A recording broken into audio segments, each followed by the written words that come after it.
ভাই আমি এই ভিডিওটা উইদাউট ফিল্টার উইদাউট মেকআপ বানাইতেছি, কারণ আমার মাথাটা ভীষণ গরম হয়ে আছে, মানে ভীষণই বেশি। আগে আমি স্কিন কেয়ার করতাম না, ঠিক আছে, তখন আমার মুখে গোটা উঠতো, যা উঠতো উঠতো, গোটা চচ্চড়ির দোকান ছিল, ঠিক আছে, কোনো ব্যাপার না। কিন্তু এখন আমি স্কিন কেয়ার করা ধরছি নতুন করে, লোকজনের কথা শুনে নিজে একটু সুন্দর হওয়ার জন্য স্কিন কেয়ার করা ধরছি। তারপরে কেন গোটা উঠবে, মানে এই যে এগুলা ব্ল্যাক স্পট, এই যে পিম্পলস, মানে এই এক গালে, এই একটা দুটো না, এই গালেও ভর্তি।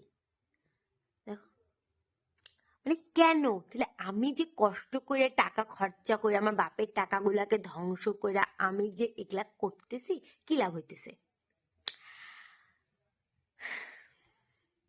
বিরক্তিকর। মতলব এত দুঃখ কোথায় রাখবো ভাই, কেন হইতেছে? তারপরে তার থেকে বড় কথা ভাই, চুলও ফাঁকা হয়ে যাইতেছে, মানে আমি কি করব? আমার চুলে টাক পড়ে যাইতেছে, আমার গালে গোটা উঠতেছে, এই ব্ল্যাক স্পট গুলোও যাইতেছে না। কি বলবো, এই পিম্পলস গুলা, তারপরে এই যে এই প্রবলেম গুলাও মনে হয় এখন আমাকে আজকে বলবে মেতেরা মেতেরা মেতেরা ব্যাং।